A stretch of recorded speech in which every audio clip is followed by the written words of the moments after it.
Chairman Peoples Party Bilawal Bhutto Zardari का इक़्तिदार में आकर अवाम की खिदमत करने के आज़म का यादा। रायविंड में जलसे से खिताब में कहा, हम नफरत और तकसीम की सियासत पर यकीन नहीं रखते। नून लीग और PTI नहीं बल्कि पीपल्स पार्टी अवाम की नुमाइंदगी करती है। हम अपने मंशूर से इलेक्शन लड़ेंगे।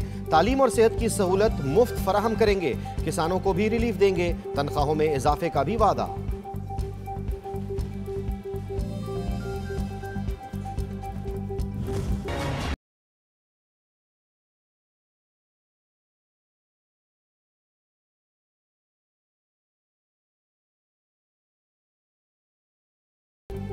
ये कहाँ लिखा है कि नाअहली ताहयात होगी। इस्लाम में तौबा का रास्ता मौजूद है। अमरों ने सादिक और अमीन वाली शर्त अपने लिए क्यों नहीं डाली। मेरे वालिद समेत कई लोगों को जनरल अयूब ने इलेक्शन के लिए नाअहल करार दिया था। क्या किसी आमिर पर नाअहली का कानून लागू हुआ। सुप्रीम कोर्ट में चीफ जस्टिस काजी फाइज ईसा के सियासतदानों की ताहयात नाअहली केस के दौरान समाअत में रिमार्क्स। जस्टिस मंसूर अली शाह ने कहा कि अजीब नहीं लगता कि क्रिमिनल दोबारा इलेक्शन लड़ सकता है, सिविल नोयत की गलती वाला नहीं।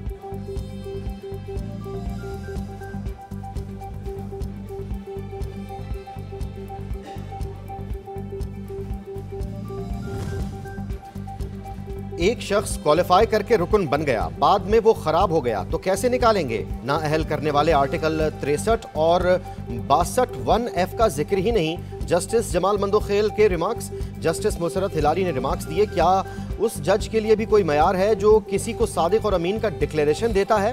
क्या खुद जज इस मयार पर पूरा उतरता है जो किसी और को अमीन करार दे। नैब सजा याफ्ता के लिए 10 साल नाअहली की मुद्दत बहाल। इस्लामाबाद हाईकोर्ट की सिंगल बेंच का फैसला डिवीजन बेंच ने मुअत्तल कर दिया। कौमी एहतसाब ब्यूरो ने सजा याफ्ता अफराद के इलेक्शन लड़ने के मामले पर इस्लामाबाद हाईकोर्ट से रुजू किया था।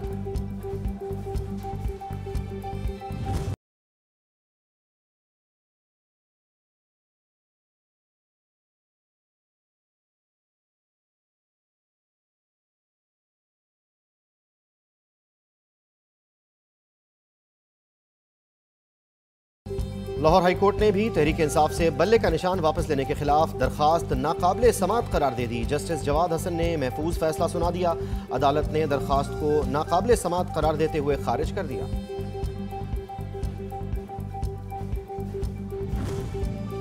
सुप्रीम कोर्ट ने आम इंतखाबात में सबको लेवल प्लेइंग फील्ड देने का हुक्म दिया है। हमारे उम्मीदवारों के कागजात जमा नहीं कराने दिए गए। Chairman PTI barrister Gohar Ali Khan की न्यूज कॉन्फ्रेंस। कहा, PTI हुकूमत तब्दीली के बाद लंदन प्लान पर अमल दरामद किया गया।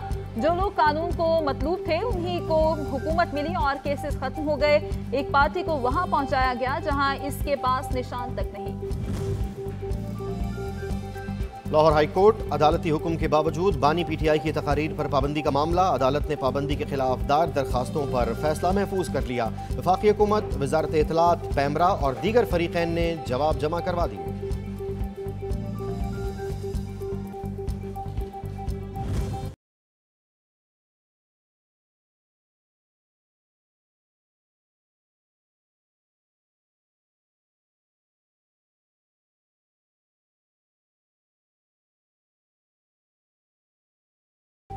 मुल्क भर में कायम इलेक्शन ट्रिब्यूनल्स की जानिब से उम्मीदवारान की कागजात नामजदगी मुस्तरद होने के खिलाफ अपीलों पर समातें जारी हैं। शेख रशीद, राजा बिशारत और एजाजुल हक के कागजात नामजदगी मंजूर। कायद नून लीग नवाज शरीफ, बानी PTI शाह महमूद, जैन और मेहरबानो कुरैशी की अपीलें समात के लिए मुकर्रर।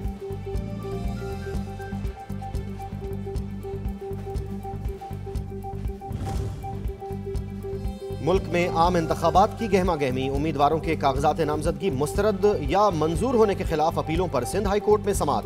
सिंध भर से 342 अपीलें दायर हुई। इलेक्शन ट्रिब्यूनल ने अपीलों पर इलेक्शन कमीशन, रिटर्निंग अफसरान से 8 जनवरी को जवाबात और एतराजात तलब कर लिए।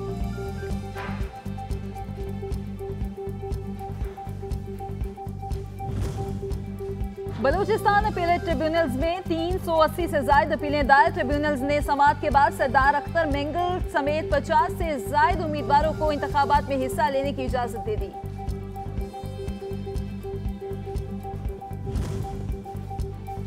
गिलगित बल्तिस्तान में तहरीक इंसाफ को बड़ा धचका लग गया। स्तोर में 9 सितंबर को होने वाले ज़िमनी इलेक्शन कलअदम करार। स्तोर ज़िमनी इलेक्शन में करप्शन हुई है, लिहाजा इंतखाबात दोबारा होंगे। Chief election commissioner Gilgit Baltistan.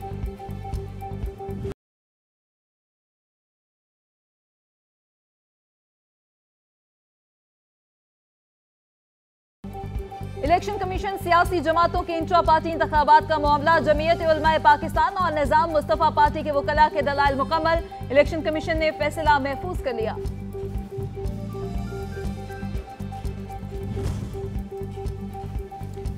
MQM Pakistan का मौजूदा आइन में तरामीम की जरूरत पर जोर। कराची में न्यूज कॉन्फ्रेंस में पार्टी कन्वीनियर खालिद मकबूल सिद्दीकी ने कहा कि 50 साल में इस आइन ने अवाम को तहफ़्फ़ुज़ नहीं दिया। हम अवाम को जमहूरियत के सम्राट उनकी दहलीज तक पहुँचाने का हल लाए हैं। मुस्तफ़ा कमाल और फारूक सत्तार बोले, हमने अपना इंतखाबी मंशूर पेश कर दिया। मंशूर में मसाइल की निशानदेही और उनका हल है। पीपल्स पार्टी के रहनुमा सईद गनी ने कहा है कि आइन कहता है अगर किसी ने डिफॉल्ट किया या कर्जा मुआफ कराया तो इलेक्शन नहीं लड़ सकता। फहमीदा मिर्जा ने कागजात में हकायक छुपाए। फहमीदा मिर्जा और जुल्फिकार मिर्जा के कागजात मुस्तरद हुए। जब उम्मीदवार कोई चीज छुपाता है तो इस बुनियाद पर भी कागजात मुस्तरद हो जाते हैं। स्टेट बैंक ने छुट्टी के दिन इनकी सहूलत कारी की। इखलाकी तौर पर मैं समझती हूँ कि सबका फर्ज है कि अपनी अपनी इलेक्शन की मुहिम लड़े, किसी को धमकाए नहीं, किसी को डराए नहीं। आवाम के लिए क्या प्रोग्राम है आपके पास, उसकी बात करें। इंतखाबात से ही जमहूरियत और इस्तेहकाम मुमकिन है। पीपी रहनुमा शाजिया मरी की लाहौर में प्रेस कॉन्फ्रेंस। कहा, अवाम जानना चाहते हैं आपके पास कौन सा मंशूर है। पीपी लोगों को रोटी कपड़ा मकान की फराहमी के लिए पुरज़्म है। अपने मंशूर के मुताबिक सेहत की मयारी सहूलियात पर तवज्जो देंगे।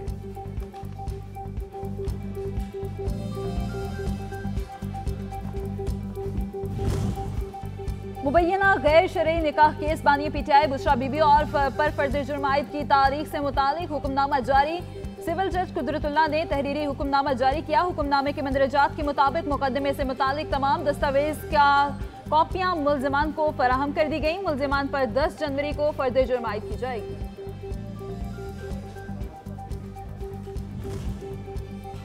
आसिफ जरदारी, नवाज शरीफ, यूसुफ रजा गिलानी और दीगर के खिलाफ तोशाखाना गाड़ियों के रेफरेंसेस। अदालत ने केस की समाअत 15 जनवरी तक मुलतवी कर दी। नवाज शरीफ की जानिब से उनके प्लीडर राना इरफान अदालत में पेश हुए। आसिफ अली जरदारी और यूसुफ रजा गिलानी की जानिब से हाजिरी से इस्तिस्ना की दरख्वास्तें मंजूर।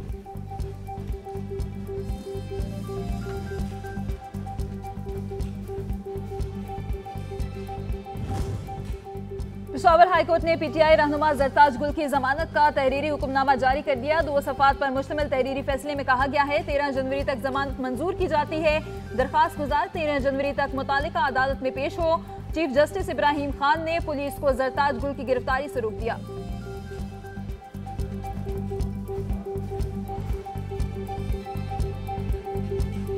जो आदमी गलती करेगा तो ही विल पनिश। जब तक ये आप इनको सजा नहीं देंगे ये इस सिलसिला इस तरह ही चलता रहे। फौज के मुखालिफ ये चीज़ें नहीं होनी चाहिए, बिल्कुल भी।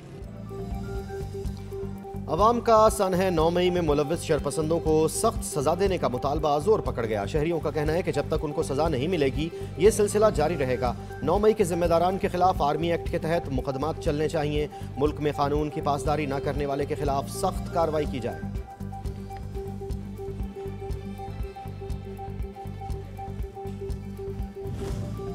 सरकारी मुलाजिमीन के बच्चों की तरजीही बुनियादों पर भर्ती का केस। चीफ जस्टिस पाकिस्तान ने सवालात उठा दिए, रिमार्क्स दिए। सरकारी मुलाजिमीन के बच्चों को तरजीही बुनियादों पर नौकरी देने की खराती पॉलिसियां क्यों?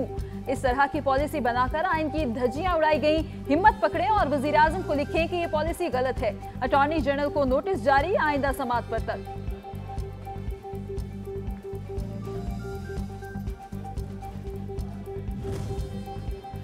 इस्लामाबाद हाई कोर्ट ने बलोच मुजाहिरीन को नेशनल प्रेस क्लब के सामने से न हटाने का तहरीरी हुक्मनामा जारी कर दिया।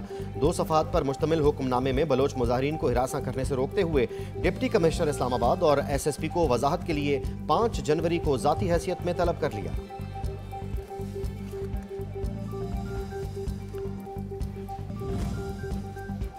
गैर एलानिया लोड शेडिंग से परेशान सार्फिन के लिए अच्छी खबर। वफाकी सेक्रेटरी पावर डिवीजन का नोटिस, बिजली की पैदावार बढ़ाने और लोड शेडिंग कम करने का हुक्म दे दिया। लेस्को रीजन में लोड शेडिंग वापस 2 घंटे शेड्यूल पर आने का इम्कान।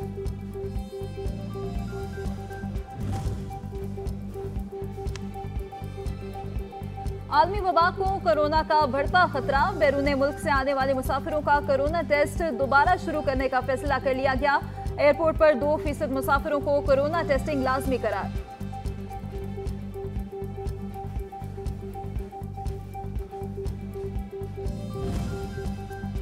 हाफिज ताहिर महमूद अशरफी ने कहा है कि मुल्क से पोलियो का खात्मा बहुत ज़रूरी है। हुकूमत का आज़म है 2024 में पोलियो का खात्मा किया जाए। पोलियो वर्कर्स की हौसला अफजाई करनी चाहिए। पोलियो वर्कर्स अपनी जान हथेली पर रखकर आवाम की खिदमत कर रहे हैं।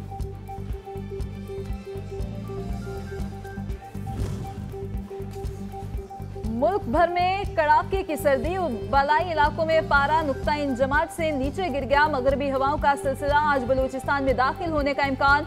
सूबे के 20 से जायद अजला में बारिश और पहाड़ों पर बर्फबारी की पेशगोई। कराची में ठंडी हवाएं चलने से मौसम सर्द, रिमझिम भी मुतवक्के।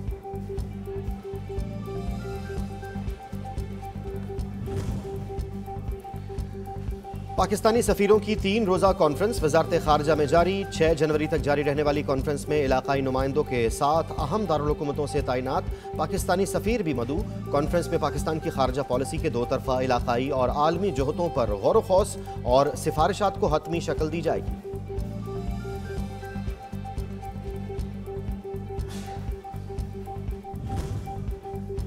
गैर कानूनी अफगान बाशिंदों की वतन वापसी का सिलसिला जारी। मजीद 785 गैर कानूनी तौर पर मुकीम अफगान बाशिंदे अपने मुल्क वापस चले गए। अफगान शहरियों में 267 मर्द, 195 खवातीन और 323 बच्चे शामिल। 2 जनवरी तक पाकिस्तान छोड़ने वाले गैर कानूनी अफगान बाशिंदों की कुल तादाद 4,58,046 तक पहुंच चुकी।